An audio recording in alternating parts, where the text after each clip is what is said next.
अस्सलामु अलैकुम वरहमतुल्लाहि वबरकातुहू। बिस्मिल्लाहिर्रहमानिर्रहीम। आज के इस प्रोग्राम में मैं जिस बात की तरफ आप तमाम लोगों की तवज्जो दिलाना चाहता हूँ वो सड़क, रोड, नाली, हॉस्पिटल और एजुकेशन से नहीं है।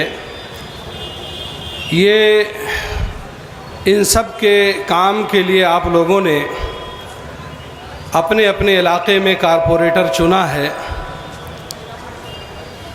आज के इस प्रोग्राम में जो सबसे अहम चीज़ है जो मैंने इस इलेक्शन में और भारत में जो पिछले कई सालों से इलेक्शन हो रहे हैं, जो चीज़ हम लोग महसूस कर रहे हैं और जो समाज दुश्मन ताकतें हैं, जिस तरफ वो देश को, देशवासियों को और हमारे समाज के ख़ास तौर पर नौजवानों को ले जाना चाहती हैं, बहुत अफसोस के साथ ये कहना पड़ता है कि हमारा नौजवान तबका तो है ही, उसके साथ बहुत सारे बुज़ुर्ग लोग भी उन समाज दुश्मन अनासिर की साजिशों का शिकार हो रहे हैं। किसी भी समाज की तरक्की के लिए, उसके खुशहाली के लिए और उसके अच्छे होने के लिए जो सबसे अहम और इम्पॉर्टेंट चीज़ है वो है उस समाज का अमन और शांति वाला होना। आपके पास अच्छा घर हो, आपके पास रोज़ी रोटी का सामान हो, आपके पास वक्त की लेटेस्ट गाड़ियां हो, हर किस्म के वसाइल हों, अगर समाज में अमन नहीं है, शांति नहीं है, बल्कि उसकी जगह पर लड़ाई और झगड़े का माहौल है, लोग एक दूसरे के ख़िलाफ़ तलवारें निकालें, लोग एक दूसरे के ख़िलाफ़ नारेबाजी करें, लोग एक दूसरे के घरों पर पत्थरबाजी करें, तो जाहिर सी बात है आपका वो शानदार बंगला, आपकी वो लेटेस्ट गाड़ी और आपका वो बैंक बैलेंस किसी काम का नहीं है। हम और आप माशाअल्लाह इस इलेक्शन में आपने बहुत सारी बातें अल्लाह उसके रसूल के हवाले से सुनी होंगी। मैं भी आपको अल्लाह उसके रसूल के हवाले से एक बात कहना चाहता हूँ। आज से तकरीबन 4,500 बरस पहले, यानी हमारे आखिरी नबी मोहम्मद अरबी सल्लल्लाहु अलैहि वसल्लम के नबी बनाए जाने से तकरीबन 2,500 साल पहले इस धरती पर एक पैगंबर गुजरे हैं जिनका नाम प्रोफेट इब्राहीम अलैहिस्सलाम है। और हुस्न इत्तिफाक है हमारे मोहतरम MLA साहब कि ये वो नबी हैं जिनसे मोहब्बत का दावा सिर्फ मुसलमान नहीं करते हैं, इनसे क्रिश्चियन भी करते हैं, इनसे जेविस भी करते हैं और इनसे हमारे हिंदू भाई भी करते हैं। इसीलिए हमारे यहाँ जो लफ्ज़ ब्रह्मा इस्तेमाल होता है, हमारे उस्ताद बनारस के कहा करते थे कि वो प्रोफेट इब्राहीम अलैहिस्सलाम की तरफ निस्बत करके है। बहरहाल मैं आपको कहना ये चाहता हूँ कि 4,500 साल पहले जब इब्राहीम अलैहिस्सलाम अपने बेटे इस्माइल अलैहिस्सलाम को लेकर के अल्लाह के हुक्म से दुनिया के मुक़द्दस तरीन शहर मक्कतुल मुकर्रमा में खाने काबा बना रहे थे, और खाने काबा बना करके जब मुकम्मल हुआ तो उन्होंने हाथ उठा करके 2 अहम दुआएं की थी। पहली दुआ तो ये की थी, रब्बना तक़ब्बल मिन्ना इन्नका अंतस समीउल अलीम। ए अल्लाह, मैंने और मेरे बेटे ने तेरे हुक्म पर जो ये पाक घर बनाया है, इस काम को तू एक्सेप्ट कर ले, कबूल कर ले। ये पहली दुआ थी। और उनकी जो दूसरी दुआ थी, जो आज के इस प्रोग्राम का सबसे अहम पॉइंट है, वो ये है कि उन्होंने अल्लाह ताला से दुआ किया था, वइद क़ाल इब्राहीम रब्बि जअल हादा बलदन आमिना वर्ज़ुक़ लहू मिनस समरात। इब्राहीम अलैहिस्सलाम ने अल्लाह से दुआ करते हुए कहा, ए अल्लाह, इस शहर को अमन और शांति वाला बना दे। उसके बाद उन्होंने कहा कि इस शहर के रहने वालों को रोजी देना। मुमरा के रहने वालों, तुम खुश नसीब हो, तुम सआदतमंद हो। इतनी बड़ी तादाद में लोग इस शहर में आकर के बसे हुए हैं, भांत भांत के लोग हैं, अलग अलग स्टेट, अलग अलग धर्म और अलग अलग कास्ट के लोग हैं, भीड़ में भी लोग चलते हैं, मगर कोई किसी का गिरेबान नहीं पड़ता, कोई किसी की माँ बहन नहीं करता।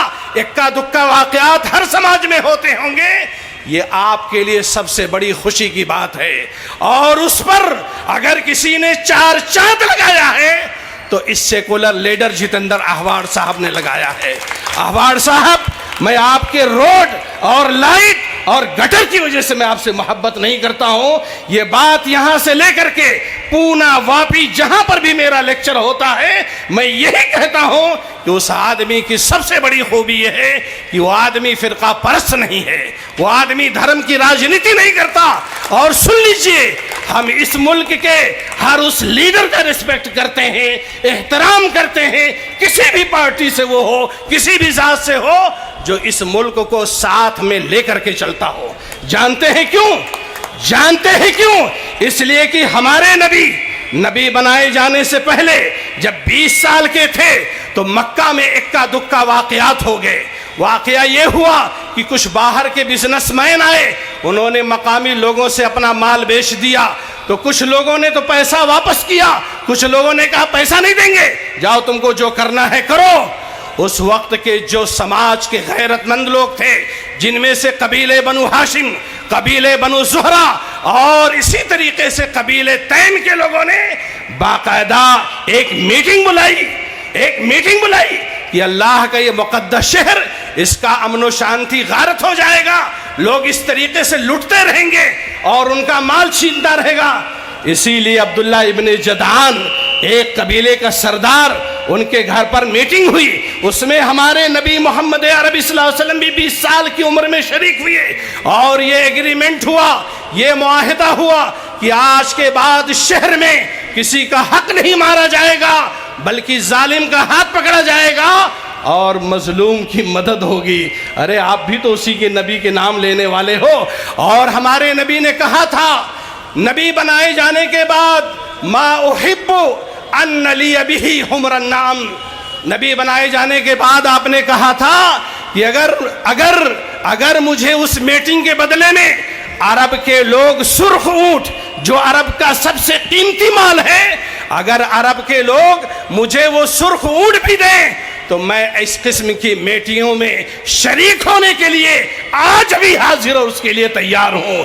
लोग कहते हैं मौलवी साहब आप जो है ऐसे लीडरों के बीच में जाकर के तकरीर करते हैं। अरे ये तकरीर हमारे नबी कर चुके हैं। आपने ख्वाहिश जाहिर किया है कि जहां पर हर धर्म के लोग, हर मजहब के लोग इकट्ठा हो और जहां पर अमन और शांति की बात हो, भाईचारे की बात हो, उसमें आप सबसे पहले हाजिर होने की कोशिश कीजिए। इसीलिए मैंने अपने जीते हुए भाई शानू पठान, उनके साथियों से परसों अपनी बिल्डिंग में कहा था कि अगर आप लोग मुझे या मुझ जैसे लोगों को ऐसे भाईचारा के प्रोग्राम में बुलाएंगे तो वहां पर हम जरूर हाजिर होंगे और कुरान और हदीस की रोशनी में हम अपनी बातें रखेंगे।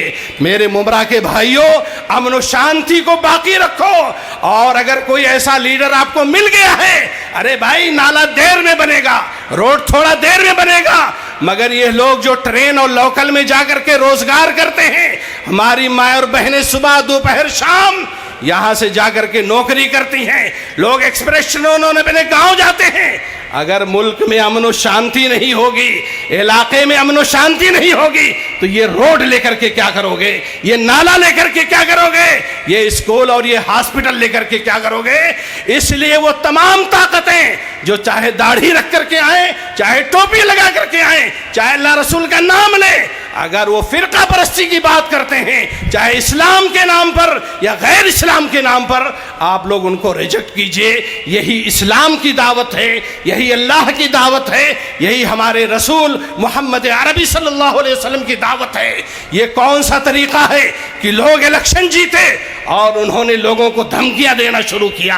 अरे भाई ये कारपोरेटर का इलेक्शन था, ये विधानसभा लोकसभा का इलेक्शन नहीं था कि आप बड़े लेवल पर पहुंच गए। हमारे नबी मक्का में दाखिल हो रहे हैं, जहां से आपको निकाला गया था, लोग डरे हुए थे, माएं बहनें सहमी हुई थी कि अब मोहम्मद इस शहर में सल्लल्लाहु अलैहि वसल्लम दोबारा आ रहे हैं तो हमारी खैर नहीं है। आप जीत करके इतना बड़ा तमाशा करते हो।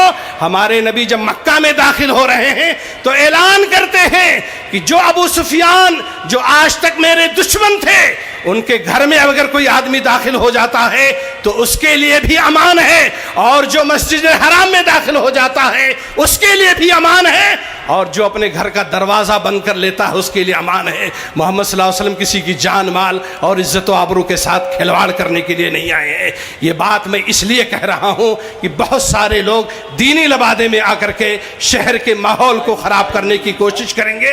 मैं अल्लाह रब्बुल आलमीन से दुआ करता हूँ कि अल्लाह ताला हमें इसी तरह अपने मुल्क के अंदर भाईचारे का माहौल, अमन व शांति का माहौल बनाए रहने की तौफीक अता फरमाए, और आप लोग भी मजबूती के साथ भाईचारे का दामन पकड़े रहिए, किसी के बहकावे में नहीं आइए। अल्लाह ताला हमें सुनने और समझने की तौफीक अता फरमाए।